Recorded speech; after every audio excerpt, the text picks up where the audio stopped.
Ողջույն, եթերում հարցազրույցն է, զրուցակիցս ուժեղ Հայաստան կուսակցությունների դաշինքի պատգամավորի թեկնածու Արամ Վարդևանյանն է։ Բարև ձեզ։ Բարև ձեզ։ Շնորհակալ եմ, պարոն Վարդևանյան։ Շնորհակալ եմ հրավերի համար։ Ոնց է անցնում քարոզարշավը։ Բավականին դրական, ելնելով մեր հայրենակիցների արձագանքներից եւ վճռականությունից աջակցելու փոփոխությունների օրակարգին։ Կանցնեք ազգային ժողով։ Ես ինքնին հասկանում եմ ձեր հարցադրումը, բայց կարծում եմ այդ հարցադրումը կարող եք ուղղել քաղաքացիական պայմանագիր կուսակցությանը, քանի որ եթե տեսնեք, թե ինչ արձագանք են ստանում մեր բոլոր առաջարկները հայրենակիցների մոտ, ապա նման հարցադրումներ չեք տա, որտեղ մենք գնում ենք բացարձակ հաղթանակի։ Իսկ եթե չհաղթեք բացարձակ։ Մենք գնում ենք բացարձակ հաղթանակի։ Իսկ եթե ոչ։ Գիտեք, եթեները ընտրական գործընթացին այդքան էլ բնորոշ լեզվական մոտեցումը չի։ Գնում ենք բացարձակ հաղթանակի։ Պարոն Վարդևանյան, երկրորդ սցենար չունեք ձեզ համար։ Գիտեք, այն, որ այս իշխանություններից ամեն ինչ սпасելի է, սկսած որոշակի կեղծիքներից, ընդհանուր մինչև այն վախի մթնոլորտը, որ ամեն օր տեսնում ենք։ Իդեպ մեր այցերի ընթացքում նաև հենց դա ենք ֆիքսում։ Պատկերացրեք, օրինակ Վարդենիսում մեր հայրենակիցների հետ հանդիպման ժամանակ հավաք էր տեղի ունեցել, բոլորը ցույց էին տալիս, որ ահա ոստիկանության եւ ԱԱԾ-ի ծառայողն են։ Դա լավ բան չէ, դա ճիշտ չէ, բայց դա է այն իրավիճակը, բայց հաղթահարելի է։ Դուք ինչ նկատի ունեք, երբ ասում եք գործող իշխանությունը կարող է գնալ ամեն ինչի։ Գիտեք, այն արդեն որոշակի մասով տեսնում ենք, խոսքը գնում է հենց ընտրության օրը որոշակի կեղծիքներին։ Բայց դրա վերաբերյալ էլ կոնկրետ լուծումներ ունենք, որովհետև թե այն վստահված անձանց թիմը, որը ունենալու է ուժեղ Հայաստան կուսակցությունների դաշինքը, թե նաև այն փորձառությունը, որը ունենք ելնելով թե ընտրական գործընթացի որոշակի դիտորդական առաքելության փորձից, կարծում եմ նման խնդիրները եւս կկարողանան կանխարգելել։ Եթե դուք մտածում եք, որ գործող իշխանությունը կարող է գնալ ինչ-որ բաների, բա որտեղից ձեզ վստահությունը, որ բացարձակ հաղթանակ եք տանելու։ Եթե մի կողմից էլ մտածում եք, որ իշխանությունը անելու է մի բան, որը դուք ենթադրում եք։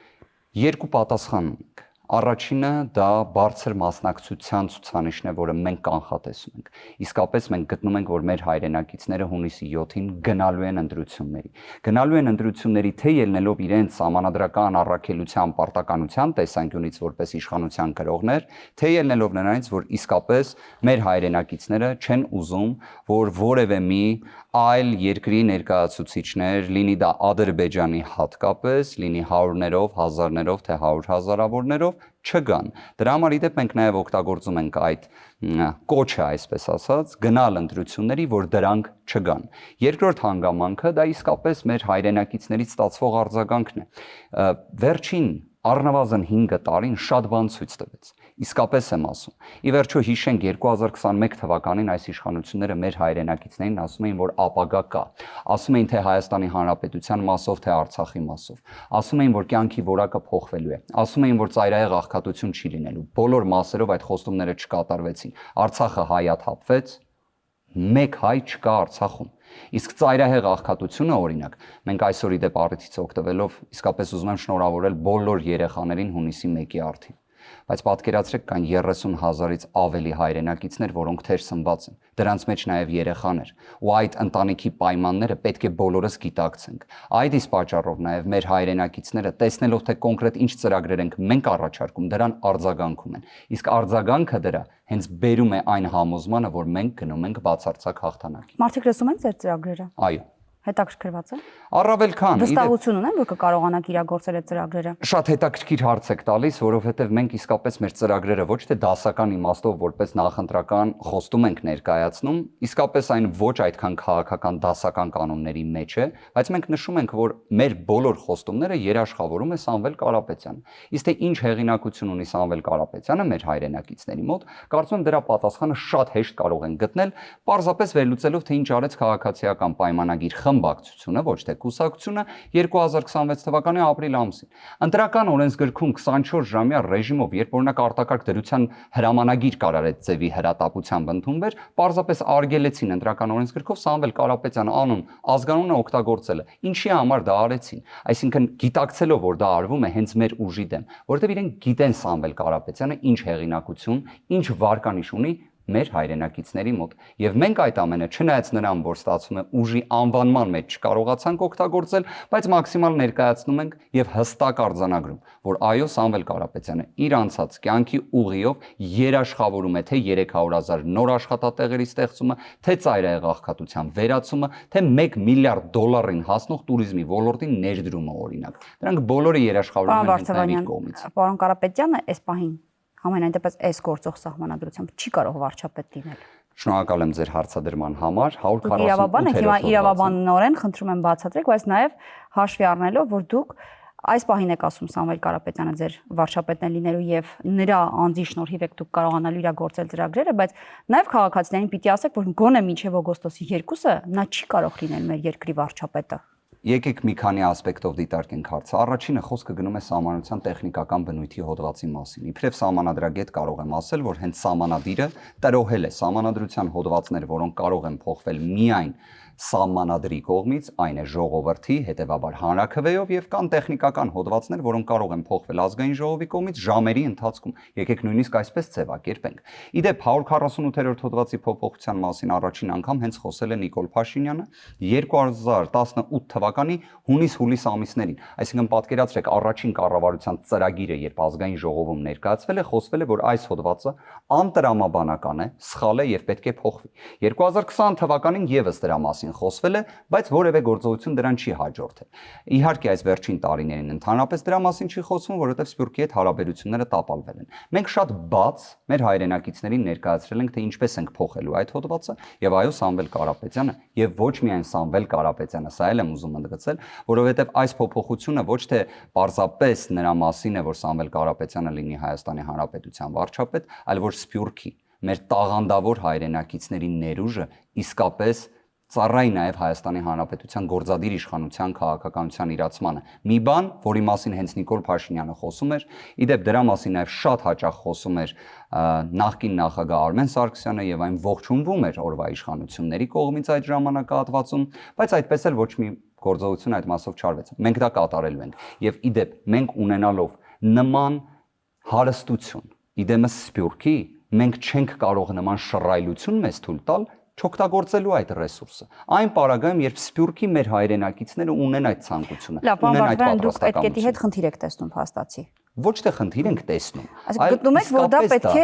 դա խնդրահարույց կետ է։ Ասեմ ավելին, սահմանադրական բարեփոխումների հանձնաժողովի անդամները, որոնք ժամանակին գրել են այս սահմանադրությունը, որի մասին իհարկե օրվա իշխանությունները խոսում են, որ դեռ 18 թվականին պետք է փոխեն, այդպես էլ չփոխեցին, իրենք էլ են ընդունել, որ 148-րդ հոդվածը իսկապես խնդիր ունեցող է։ Այն չպետք է լիներ այսպիսին, եղել է այսպես քավլիցի։ Տեխնիկական բնույթի է, կարող է փոխվել ազգային ժողովի կողմից ժամերի ընթացքում։ Իսկ թե արդյոք օգոստոսն է լինելու, թե հենց նույն օրինակ հունիս կամ հուլիս ամիսներ, եկեք ապրենք տեսնենք։ Դե ազգային ժողովը պիտի ձևավորվի, առաջին նիստը պիտի լինի, ազգային ժողովի ղեկավարությունը, հանձնաժողովները պիտի ձևավորվեն, դուք այդ ժամանակ պիտի ունենաք վարչապետ։ Հետո դրանից հետո նոր դուք կարող եք նախաձեռնել այդ սահմանադրական փոփոխությունները։ Ի վերջո հունիսի 7-ին հաջորդելու է որոշակի քաղաքական իրավիճակի փոփոխություն։ Եվ այդ իմաստով եկեք իսկապես սպասենք տեսնենք։ Լավ, ինչու հարցրեցի դուք խնդրահարույց եք համարում այս սահմանադրության այս հոդվածը, թե ոչ։ Դուք եղել եք падգամավոր։ Դուք ունեցել եք հնարավորություն դիտարկելու եւ բացահայտելու կամ եթե այդ ժամանակ արդեն գիտեիք փոփոխելու այդ հոդվածը։ Ինչու դա չէ կարելի այն ժամանակ, երբ Քոչարյանի ֆրակցիայում եք ազգային ժողովում, երբ հայտնվեցիք արդեն Սամվել Կարապետյանի թիմում, հասկացաք, որ այս կետը խնդրահարույց է եւ դրա պատճառով Սփյուռքի ներուժը օգտագործել հնարավոր չի լինում։ Գիտեք, ես հասկանում եմ ձեր հարցադրումը ամբողջը նրա համար էր, որ մի քանի իրադարձությունների վերաբերյալ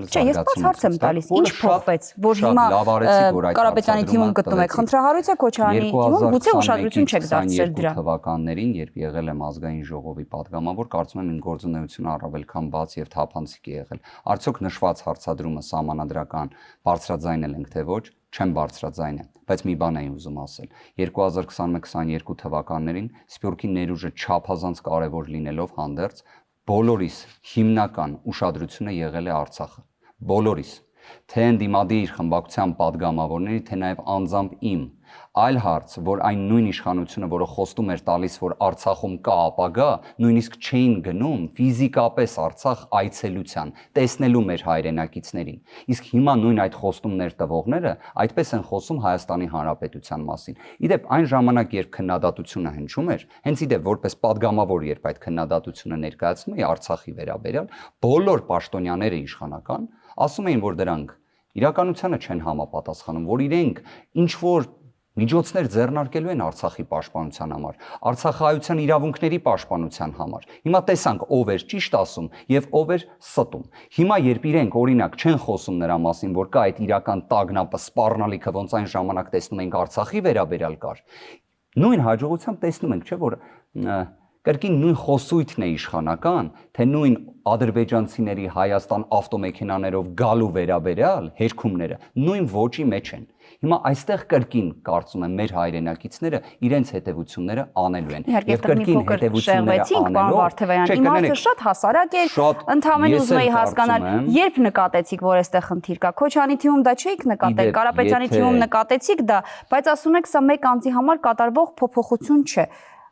Ավարտեցիք, շնորհակալ եմ։ Բոլոր դեպքերում մենք խոսում ենք մի բանի մասին, որ օրինակ այդ հարցադրումը կարծում եմ շատ տեղին կլիներ, որ տայք ոչ թե ինձ, իդեպ այո, որպես падգամավոր նշված հարցը չեն բարձրաձայնել, բայց նաև հնարավորությունը սահմանադրական փոփոխության չեն ունեցել։ Իսկ հունիսի 7-ին հաջորդող ժամանակահատվածում ունենալու ենք այդ հնարավորությունը, բայց կարծում եմ այդ հարցը դուք պետք է տայք վստահ եմ ձեզ մոտ բազմաթիվ քաղաքացիական պայմանագիր խմբակցության շուտով գալու են խոստանում այդ հարցը հնչեցնել։ Դուք պետք է տաք նաև այն իմաստով, որ դա ստացվում է հերթական սուտ խոստումներ, որը տվել էին, որտեղ իրենք էին Սփյուռքին դիմել, ասելով, որ այս 148-րդ հոդվածը անտրամաբանական, սխալ հոդված է սահմանադրական, որը պետք է փոխեն։ Հերթական սուտներ, ցավով եմ ասում։ Իդեպ ես ուղիղ եմ ուզում ձեզ ասել։ Այն նույն 2021-22 թվականները, որ հիշեցրեցիք, երբ այդքան Արցախի մասին խոսում էի նաև հենց ես որպես Արամը, անկեղծ եմ ասում, կուզեի, որ սխալված լինեի։ Անկեղծ եմ ասում, ես կցանկանայի, որ այ հենց հիմա դուք օրինակ ձեր թղթից ընթերցեիք, ասեիք, գիտեք, դուք այսպիսի մտքեր էիք արտահայտում Արցախի վերաբերյալ, բայց ստացվում է քաղաքացիական պայմանագիր խմբակցության падգամավորները ճիշտ էին։ Բայց չեք կարող։ Ու ես ցավում եմ դրա համար։ Հիմա ուզում եմ ուղղակի, որ նման սխալ այլևս չունենանք։ Եվ կարծում եմ մեր հայրենակիցներն էլ են դա տեսնում։ Շատ լավ, պարոն Վարդևանյան, ինչու եք մարդկանց այդքան վախեցնում ենթադրյալ 300,000 ադրբեջանցիների Հայաստան գալով։ Կներեք, եթե մեկը վախեցնելու մասին պետք է խոսա, կրկին դա մեր ուժին վերագրելի չէ։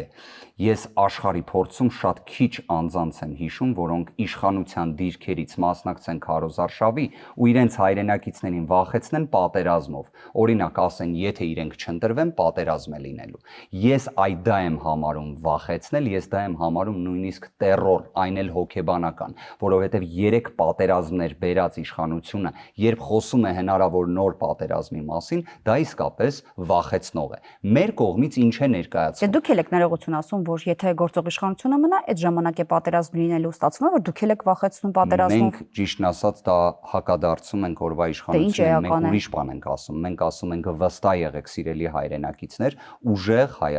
Հայաստանում իշխանության փոփոխման դեպքում ոչ մի պատերազմ չի լինելու է ուժեղ խաղաղություն։ Վերադառնալով ձեր դեպքում լինելու է պատերազմ, վերադառնալով ձեր հարցադրման, դուք ինչ եք ասում։ Տարբերակը չենք դիտարկում, որովհետև մենք գնում ենք բացարձակ հաղթանակի, ասեմ ավելին, ինչն եմ ուզում հատուկ ընդգծել։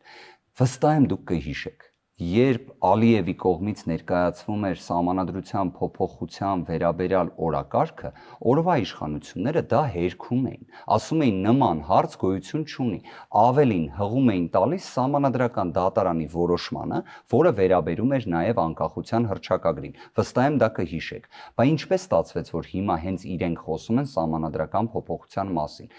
Ի վերջո մեր հայրենակիցները դա տեսնում են։ Հիմա նույն ադրբեջանական խոսույթը ցավով եմ սա ասում, անկեղծորեն տագնապի անհանգստության զգացումով եմ դա ասում։ Հիմա իրենք խոսում են ավտոմեքենաներով Հայաստան գալու մասին։ Օրվա իշխանությունները ոնց են ժամանակ սահմանադրական փոփոխության հարցն էին հերքում։ Հիմա էլ սա են հերքում։ Ինչքան է արժանահավատ։ Ինչ են հերքում ավտոմեքենաներով ովքեր են գալիս։ Հերքում են, որ իբրև ադրբեջանցիների կողմից ավտոմեքենաներով, հազարներով, 100,000-ներով գալը հերքում են, ասում են նման խնդիր չկա։ Հիմա նույն այդ իշխանությունների դա ասելը ինչ արժեք ունի, ինչ արժանահավատություն ունի։ Ի վերջո դա նույն մարդիկ են, որոնք ասում էին Արցախը ունի ապագա։ Դա էր այն ապագան, լավ, պարոն Վարդևանյան, դուք ընդունում եք,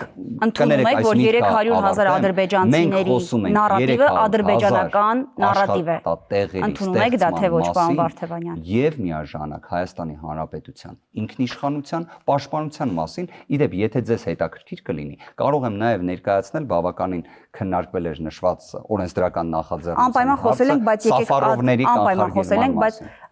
նախ այս հարցի մասին դուք ընդունում եք, որ 300,000 ադրբեջանցիների հարցը ադրբեջանական նարատիվ է, թե ոչ։ Իհարկե չեմ ընդունում, որ դա կարող է լինել ադրբեջանական նարատիվ։ Դա Ադրբեջանի այն իշխանության ներկայացուցիչների հայտարարություններն է, որոնք այդ նույն կերպ ասում էին, որ Արցախը հայաթափելու են ու հայաթափեցին։ Դա նրանց օրակարգն է, չէ՞, պարոն Վարդևանյան։ Դա այն նույն Վարդևանյան։ անձինք են, որոնք ասում էին Հայաստանում սահմանադրությունը պետք է փոխվի, ու հիմա այս իշխանությունները դա նրանց օրակարգն է, չէ՞, ձեր կարծիքով դա նրանց ցանկալի սցենարն է, չէ՞, պարոն Վարդևանյան։ Ամբողջ նրանում է, որ օրվա իշխանությունները, ցավով եմ սա էլ ասում, ելնելով 3 պատերազմներից, պարտություններից ինքնուրույնության իրենց բազիսը չեն կարողանում ապահովել։ Հետևաբար, երբ մենք ուզում ենք տրոհենք այդ խոսույթները, ցավով եմ ասում, իրենք չեն կարողանում Դուք հիմնվում եք Ադրբեջանից եկած հայտարարությունների վրա, թե օրինակ կան այնպիսի օրինակ, այնքան շատ եք դրա մասին խոսում, որ գուցե մարդու մոտ հարց է առաջանում, գուցե ձեր ձեռքի տանք կան հատուկ փաստաթղթեր կամ գաղտնի պայմանավորվածությունների մասին բովանդակություններ, որը ձեզ թույլ է տալիս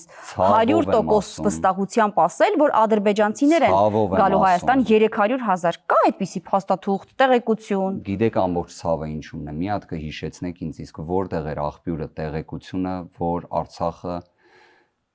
այդ հարևան երկիրը հայաթափելու է, էթնիկ զտում է իրականացնելու։ Կասեք ինձ աղբյուրը որտեղ էր, որ Հայաստանի Հանրապետության սահմանադրության փոփոխության արհեստական օրակարգ է ի հայտ գալու Հայաստանում հենց այն նույն պահանջով, որը ներկայացնում է Ադրբեջանը։ Ցավով եմ այս ամենը կրկին ասում։ Ես երևի թե ահավոր շատ կրկնեցի ցավով բառը, որովհետև անկեղծ կարծում եմ մեր հայրենակիցների ստվար զանգված հենց այդ ցավի զգացումը ունի, բայց միաժամանակ տագնապի զգացումն էլ ունի։ Դրա համար այդ ամենը պետք է կանխարգելել։ Դրա համար Հայաստանին պետք է փոփոխություն։ Լավ, ենթադրենք ձեր ասածը ճիշտ է, դուք բացարձակ հաղթանակով գալիս եք իշխանության եւ այդ օրակարգը կա Հայաստանի ու Ադրբեջանի միջեւ։ Ոնց եք կանխում այդ օրակարգը։ Ինչ է կանում։ Շատ պարզ, առաջինը մենք երաշխավորելու ենք Սաֆարովի կանխարգելման մասին օրենքի ընդունումը։ Ինչի մասին է դա, որ Հայաստանի Հանրապետությունում անշարժ գույք, լինի դա բնակարան, լինի դա հող, լինի դա հողամասի վրա կառուցման իրավունք բազմաբնակարան շենքի, բոլորը արգելվելու են ազգությամբ ադրբեջանցիների համար։ Իդեպ Հայաստանի Հանրապետությունում այսօր իրավաբանական անձը քողարկելով իր իրական շահառուին կարող է ձեռք բերել հողամաս։ Հիմա մենք նշվածը կանխարգելելու ենք։ Սա առաջին քայլն է։ Երկրորդը մենք ուղիղ հստակեցում անենք, այսինքն այդ 300,000 ադրբեջանցին, որ գալու է, իրենք անշարժ գույք են բոլորը ձեռք բերելու եւ ձեր օրենքը կանխարգելելու է, որ իրենք անշարժ գույք ձեռք չբերեն։ Ես ճիշտ եմ հասկանում։ Օրենքը կանխարգելելու է թե իրենց կողմից անշարժ գույքի ձեռք դա հասկացա։ Որևէ տեսակի անշարժ գույքի, սա էլ եմ ուզում ընդգծել։ Այդ բայց 300,000 ենթադրյալ եկող ադրբեջանցիներից բոլորը անշարժ գույք էին ձեռք բերելու, որ ձեր օրենքով կանխարգել եք նրանց գալը։ Այդ օրակարգը ընդհանրապես ինչի մասին է։ Ի վերջո նրա մասին է, որ իրենք ուզում են հայտնվել Հայաստանի ներսում։ Մենք էլ ասում ենք, որ մենք չենք ուզում, որ իրենք հայտնվեն Հայաստանի ներսում, ուզում ենք խաղաղություն։ Բայց խաղաղություն երկուսի ինքնուրույնության, ինքնիշխանության լիարժեք ապահովմամբ։ Իսկ Հայաստանի Հանրապետությունը, այո, ինչպես եվրոպական բազմաթիվ երկրներ, նախատեսելու է սահմանափակում կոնկրետ ազգի ներկայացուցիչների համար սեփականության իրավունքի ձեռքբերման։ Եթե դուք պարզապես միջազգային փորձը ուսումնասիրեք, բազմաթիվ նման դեպքեր կան։ Եվ հիմա ինձ մոտ հարց է առաջանում, ընդհանրապես մեր հայրենակիցներից քանիսն են, որ չունեն այն պրոտեստի էմոցիան, Սաֆարովների նկատմամբ։ Ունի Սաֆարովը, ինչու է այդ անունը ընտրել օրենքի որևէ հետ։ կապ չեք տեսնում։ Սաֆարովի անունը ինչ կապ ունի ադրբեջանցիների այստեղ գույք ձեռք չբերելու հետ։ Հայաստանի Հանրապետության քաղաքացու կողքին, ով քնած վիճակում է եղել, եւ այդ պահին նշված ստահակի կենթանու մտքով անցել է մի բան, 16 անգամ կացնով հարվածել մեր քնած հայրենակցին։ Այնուհետև դրա համար դատապարտվել է ՑՄ ազատազրկման Հունգարիայում, որից հետո արդեն Հունգարիայի նախ ու ինչ է արել։ Ուզում հասկանալ ինչ կապ ունի օրենքի հետ, օրենքի անունը ինչու է դրել այդ առավել անունով։ քան կարևոր հենց հարթակներից մեկն է, որ մեր հայրենակիցները վերստին հիշեն նշված դեպքը եւ հատկապես վերջում կնշեմ կոնտեքստը։ Այնուհետև արդեն Հունգարիայի պաշտոնաթող իշխանությունը հանձնում է նշված անձին Ադրբեջան պայմանով, որ վերջինս պատիժը պետք է շարունակի կրել Բաքվում։ Եվ հենց նույնիսկ օդանավակայանում արդեն վերջինիս ներում են շնորհում։ Վերջինիս զինվորական աստիճանը սպայական բարձրացնում են, մի հատ էլ թոշակ են տալիս։ Ու այսօր էլ հենց հիմա հերոսացնում են։ Հիմա հարգելի Տիկին Դանիելյան, խնդրեմ ինձ մեկ հարցի, եթե հնարավորություն ունենաք, դուք պատասխանեք։ Ինչ էմոցիա եք դուք ապրում, երբ նշվածը լսում եք։ Եվ հիմա այդ պարագայում, եթե դրանք գան Հայաստանի Հանրապետություն, մենք ինչ էմոցիա պետք է զգանք։ Մենք ունենք վճռական, հստակ ցանկություն խաղաղության։ Մենք ունենք ցանկություն իրական խաղաղության, ուժեղ խաղաղության, բայց մեր արժանապատվությունը, մեր անվտանգությունը եւ մեր ինքնիշխանությունը պահելու խաղաղություն ուզում պարոն Վարդևանյան։ Այո։ Բա ո՞նց եք պատկերացնում խաղաղությունը իրենց հետ, եթե օրինակ իրենց դեմ հետագայում օրենքներ եք ընդունելու, տարբեր այսպիսի իրավիճակներ եք ստեղծելու։ Իսկ դուք գիտեք, որ եվրոպական բազմաթիվ երկրներ, որոնք ունեն նման օրենսդրական քաղաքականություն, խաղաղության մեջ են այդ մյուս երկրների հետ։ Եթե ձեզ իսկապես հետաքրքիր կլինի, ես կարող եմ նաև հենց եթերից հետո այն բավականին հետաքրքիր տեղեկանքը, որը պատրաստել ենք միջազգային փորձի վերաբերյալ, ձեզ փոխանցեմ։ Նման օրենսդրական քաղաքականությունը խաղաղության օրակարգին բնավ դեմ չէ։ Իսկ դուք գիտեք, որ հայ ազգի նկատմամբ նման կարգավորումներ ունեցող երկիր էլ կա։ Դե կկռահեք արդեն։ Լավ, պարոն Վարդևանյան, մյուս հարցին գալով ժամանակի սահմանափակում ենք, մի քանի հարցի եւս անդրադառնանք, խոսենք։ Այսպես անթվարկելի, անհիշելի քանակությամբ ձայնագրություններ կան ձեր ուժին վերաբերող։ Պարբերաբար, գրեթե ամենօրյա ռեժիմով հակակոռուպցիոն կոմիտեն ձայնագրությունները հրապարակում, որ ձեր թիմը ենթադրյալ ընտրակաշառքներ է բաժանում տարբեր միջոցներով, շահագրգռելով անձանց, որպեսզի գնան ընտրությունների կամ օրինակ մասնակցեն հանրահավաքների եւ այլն։ Ինչու եք դուք դա անում։ Ինքնին ձեր հարցադրումը արդեն իսկ ճիշտ չէ, Տիկին Դանիելյան։ Ես հուսով եմ, որ հանրային հեռուստաընկերության եթերում մենք պետք է մեր հայրենակիցներին, նաև իրավապահներին ազդակ փոխանցենք անմեղության կանխավարկածի հարգման վերաբերյալ։ Դե դրա համար ասացի ենթադրյալ։ Երկրորդը Հակակոռուպցիոն կոմիտեի ոչ մի հաղորդագրությունը չի խոսում նրա մասին, որ դա ուժեղ Հայաստանի կողմից իրականացվող է, չկա նման բան։ Պաշտոնապես եմ հայտնում, չկա նման բան, այդ հաղորդագրություններում էլ չկա նման բան։ Ավելին, Կենտրոնական ընտրական հանձնաժողովը, դուք տեղեկացված չեք, Կենտրոնական ընտրական հանձնաժողովը դիմել է հակակոռուպցիոն կոմիտեին պահանջով, որ այլևս նույնիսկ նման ձայնագրություններ հրապարակելու պայմաններում զերծ մնան ուժեղ Հայաստան կուսակցությունների դաշինքի օգտագործումից։ Այդ անվանումը օգտագործելուց, որտեղ դրանցից ոչ մեկը չի վերաբերում ուժեղ Հայաստանին եւ այն բարբերաբար կրկնում են ուժեղ Հայաստան կուսակցության անունը, Սամվել Կարապետյանի անունը, Նարեկ Կարապետյանի անունը։ Նշված անձինք սեպարատ դեպքեր են, որոնցից ոչ մեկը չի ներկայացնում ուժեղ Հայաստան կուսակցությունների դաշինքը։ Շատ հստակ եմ արձանագրում, որ որևէ կապ նման երևույթի հետ չկա։ Երկրորդ, անմեղության կանխավարկածը նշված դեպքերից եւ որևէ մեկով չի հաղթարվել։ Երրորդ, հակակոռուպցիոն կոմիտեն, սա արդեն որպես փաստաբանական գործունեության ընթացքում ստացված տվյալ եմ ուզում հայտնել, որևէ մեկի մասով համապատասխան փորձաքննություն այդ ձայնագրությունների իրական լինելու վերաբերյալ չունի։ Չորրորդ, այդ ձայնագրություններից բոլորը մոնտաժված են։ Սա հստակ եմ ասում։ Ինչն է մոնտաժված։ Եկեք հստակեցնենք։ Եկեք հստակեցնենք։ Խոսքն է մոնտաժված, մարդկանց ձայները, մարդկանց խոսակցություն, ինչի մասին։ Այսինքն մի բան, եթե չկա, ո՞նց է դա մոնտաժելու դու։ Հետաքրքիր հանգամանք ցես ներկայացնեմ, որը կենցաղային ցանկացած իրավիճակում կարող է հանդիպել։ Մենք կարող ենք իրար հետ ունենալ մի խոսակցություն, որը իրենից ենթադրի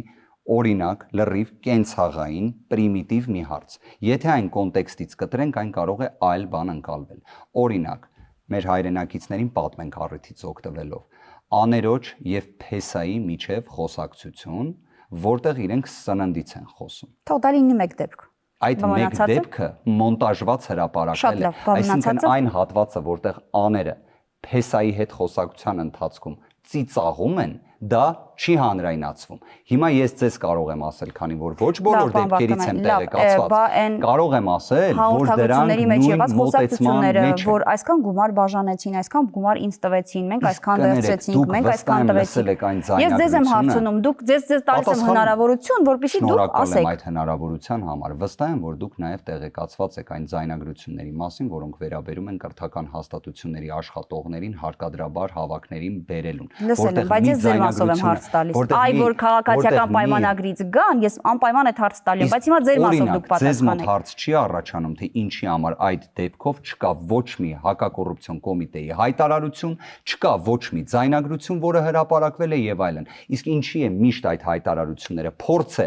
արվում վերագրել մեկ այլ ուժի, որի վերաբերյալ ես արդեն ձեզ հստակ պաշտոնական դիրքորոշումը ներկայացրեցի, նաեւ խութերն էլ ներկայացրեցի 4 կետով։ Իդեպ կարծում եմ ճիշտ կլիներ 3 կետով ներկայացնել, որովհետև իսկապես մենք նաև մեր հայրենակիցներին հորդորում ենք հունիսի 7-ին մասնակցել ընտրությունների առաջին հերթին եւ ընտրել քվեաթերթիկ համար 3-ը։ Պարոն Վարդավանյան, դուք չունեք հնարավորություն ձեր պատիվն ու արժանապատվությունը չհատավորելու համար քայլեր ձեռնարկելու, եթե դրանք ձեր ասելով մոնտաժված են, իրական ձայնագրություններ չեն, դրանք ուժեղ Հայաստան կուսակցությունների դաշինքին վերաբերելի չեն, որոնք են ձեր քայլերը։ Արդեն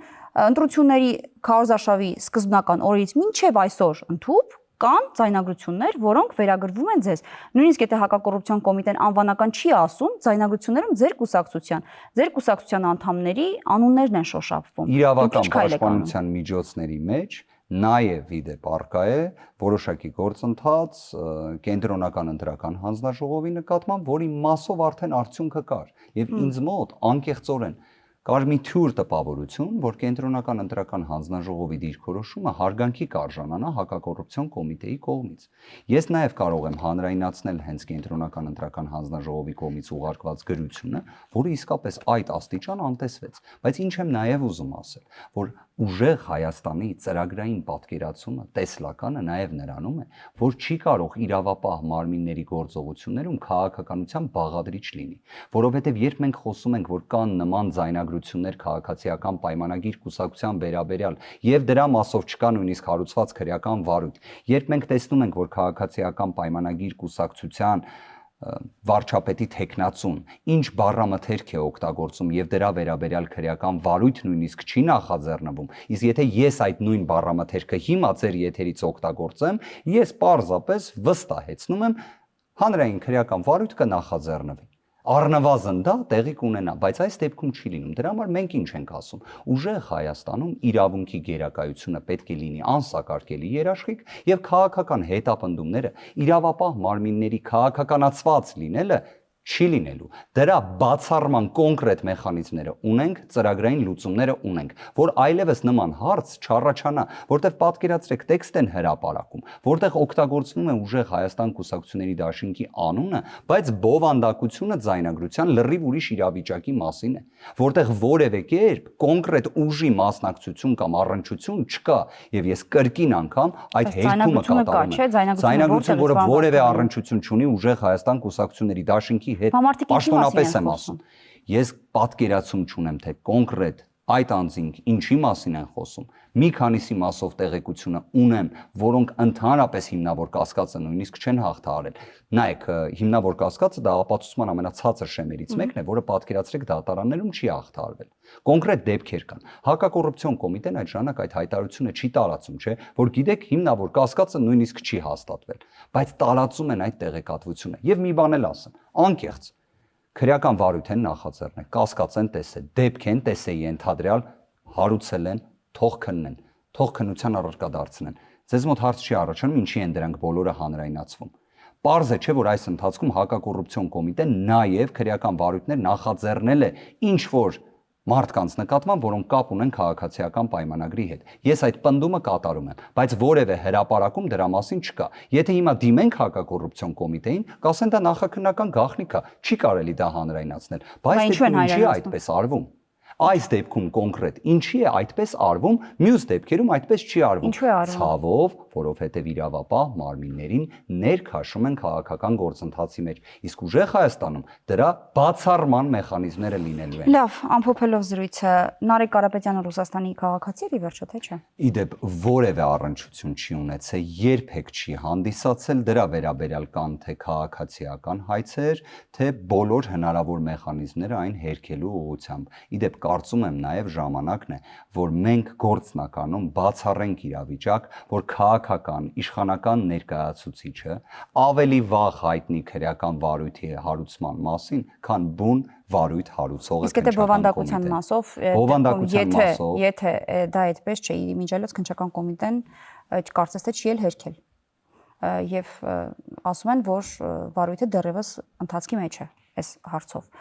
Ոնց է հայտնվում եւ ինչու է հայտնվում այս տեղեկությունը դաշտում։ Օրինակ, ես ունեմ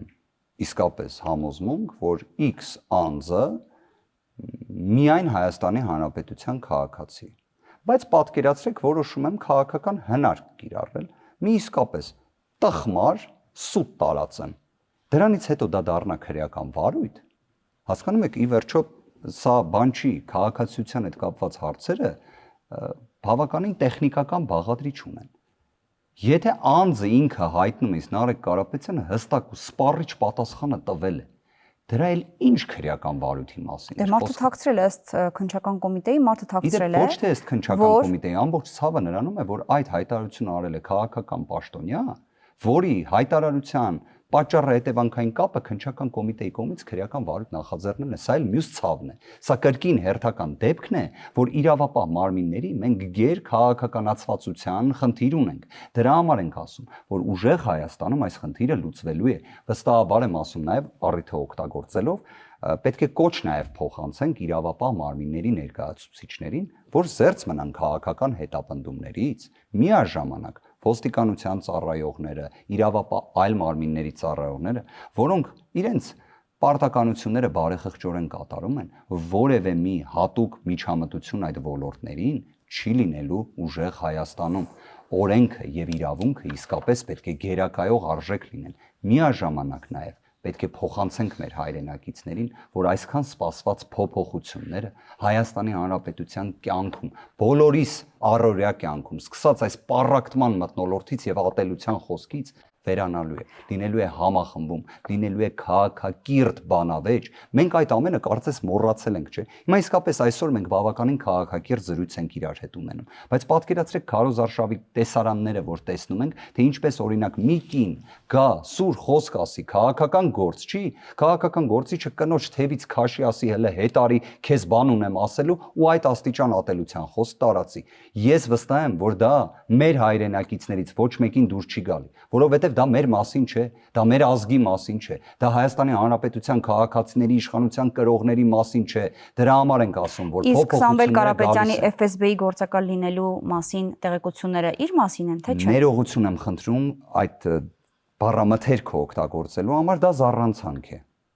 Որտեղից տեղեկություններ եւ ինչու է զառանցանք։ Որովհետև եթե մի բանը զառանցանք է, այն այդ որակումը ունի, թե որտեղից պատկերացում չունեմ։ Սամվել Կարապետյանը նշվածի վերաբերյալ եւս իրավական գործընթաց նախաձեռնվում է, որովհետև դրա հետ որևէ առնչություն Սամվել Կարապետյանը ազգային բարերարը, իդեպ այն անձը, որը տաշիրում